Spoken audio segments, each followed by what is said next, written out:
Hello guys! Welcome back to my channel. So, for today's video guys ay i-update ko lang kayo sa aming mga baboy. So, ngayon pala guys na naman nagsimula noong mga last week ng August ay pumutok yung balita na dumating na yung ESF dito sa lugar namin. So, dati pa lang guys ay naririnig na namin yung sakit na yan sa baboy, pero hindi namin ini-expect na dumating yung time na pati dito sa aming lugar ay magiging uso din pala yung sakit na yon.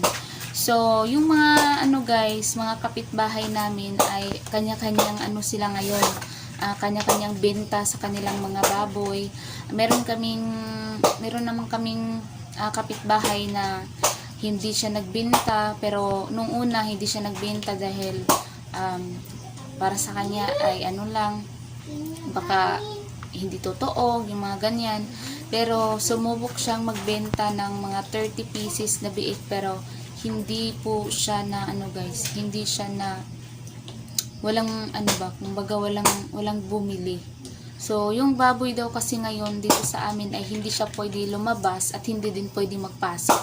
So, kami naman guys ay kaunti lang naman yung amin. Meron lang kaming 2 inahin at saka 8 biik. So, yung 8 biik namin ay ngayon ay nagiging 7 na lang kasi yung isa ay yung nag-iisang babaeng biik namin ay pinalitan namin na nakipag-barter kami. Meron kaming kakilala na nakipag-barter siya. Yung motor niya, yung lumang motor niya ay pina-barter niya sa amin. Yung baktin, yung biik namin na babae, yung binigay namin sa kanila kasi plano daw nila na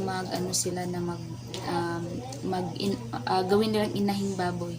So dito sa amin guys, nung una ay balak talaga namin na ibenta yung isa naming inahin kasi nga unang-una guys, nahirapan na kami sa pagpapakain sa kanila. Sobrang laki na din ang gastos namin kasi halos sa isang linggo nabili kami ng isang sakong pagkain.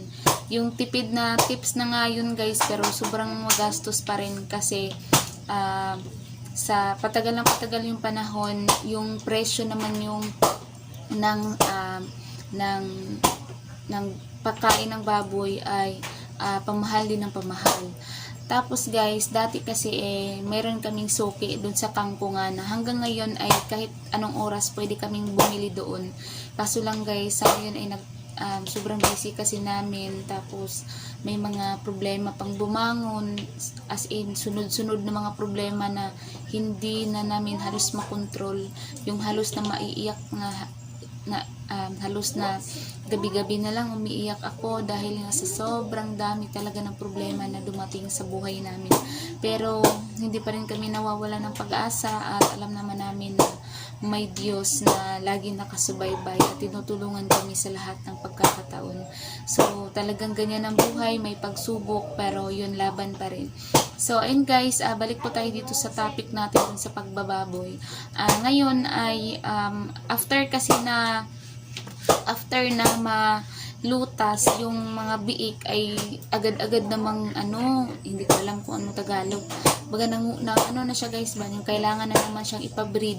So ayun, hindi na naman namin ibenta. So kumbaga na lang kami, go with the flow. Kung dumating man talaga yung time na may mag-inspect dito, tapos ganyan.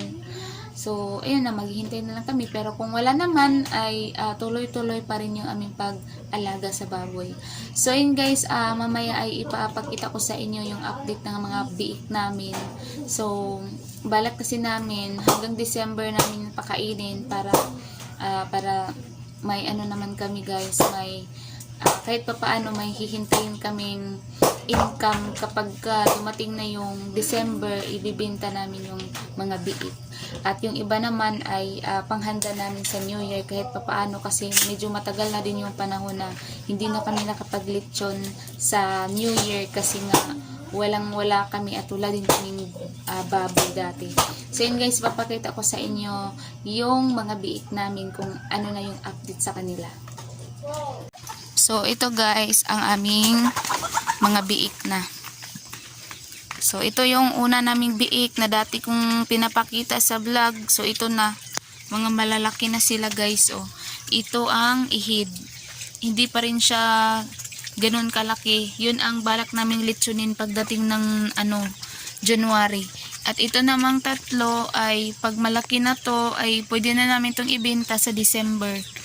Kasi mas maraming bumibili lalo na pag December, panghanda nila sa kanilang mga okasyon. At ito naman dito sa isang tabi ay ito yung dalawa na lang ang natitira kasi yun nga yung isang biik ay bininta namin doon ay pinang barter namin doon sa motor. Ayun guys, oh. So mga maliliit lang yun. Ito yung sa pangalawang baboy na 4 lang ang anak. 4 lang ang anak. So ayun lang guys, maraming salamat sa panonood at sana po ay paki-click na din yung subscribe button and paki-like na lang din para naman po guys, yun lang ang mahihingi ko sa inyo na sana po ay mag-subscribe din kayo sa aking panibagong channel. So yan lang muna guys, maraming salamat sa panonood. Bye!